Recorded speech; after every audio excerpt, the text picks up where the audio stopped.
In the last movie, we created links inside our navigation menu that would send values to the URL string, the GET request. Now what we need to do is pull those values down so that we can work with them. So let's go up to the top of our page, right below functions and right before headers, and let's capture those values. So let's do PHP.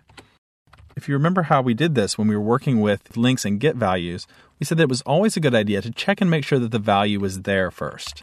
So we're going to say if is set. So if the value has been set, then we're going to grab it.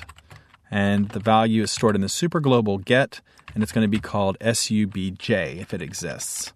And if it exists, then we're going to set a variable. We'll go ahead and call our variable subj for now. And we'll set it equal to that superglobal. Now, if they clicked on a page link, we could do the same thing with another if statement. But the fact is that it's either going to be one or the other. Either they will have just clicked on a subject or they'll have just clicked on a page. So we can use our else if instead. Once again, we'll want to check and see if it is set. We'll check the superglobal get to see if something called page has been sent. And if so, then we'll set page equal to superglobal get, and once again, page with a semicolon at the end. Page is what I was using here. I'm also using it later on down here as a variable when I'm doing my loop. So that concerns me a little bit. They probably won't interact, but I just want to be sure. So I'm going to go ahead and call this SEL page for the selected page and the selected subject. And that'll just remind me that this is the one that's been selected. If I ever see page, I'll instantly know what it's talking about and how it's different from the page that's being printed in the navigation. So the quickest way to test whether or not that's working is for us now to drop down to our content area. And instead of just putting static content area here, let's actually have it output something that indicates the value of those variables. I'll put in a PHP tag and I'll use echo, and we'll just echo back the value of SEL subj for the subject. And then we'll put in a BR tag at the end. And then I'll do the same thing with the selected page.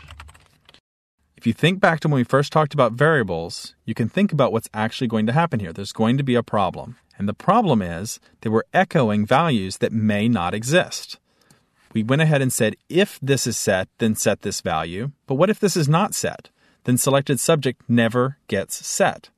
So if we're going to use that value, we have to either set some default values up here for it, or we have to make some conditions. We have to account for it in our if-then statements.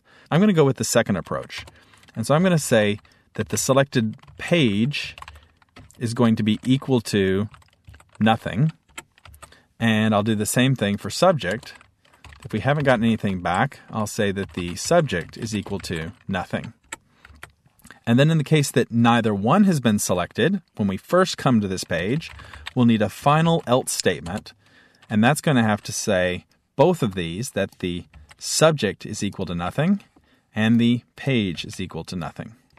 So now, no matter what the state of the application, whether we have a subject clicked on or a page clicked on or nothing has been clicked on, we have values for those variables, and we'll be able to output them down here in our content area.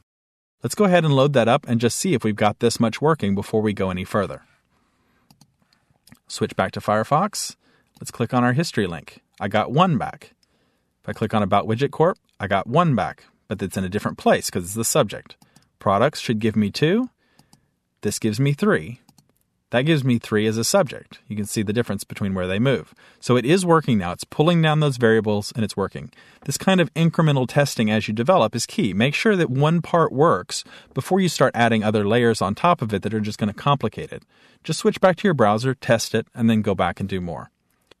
Now, I realize that having the numbers 1, 2, and 3 displaying the content area isn't very sexy. But we're going to worry about the content area in the next chapter. Right now, we're really focused on making this navigation work. And there's one more feature that I want to add to it, and that's that I wish that the navigation area could show which item was selected. So we're going to handle that before we move on.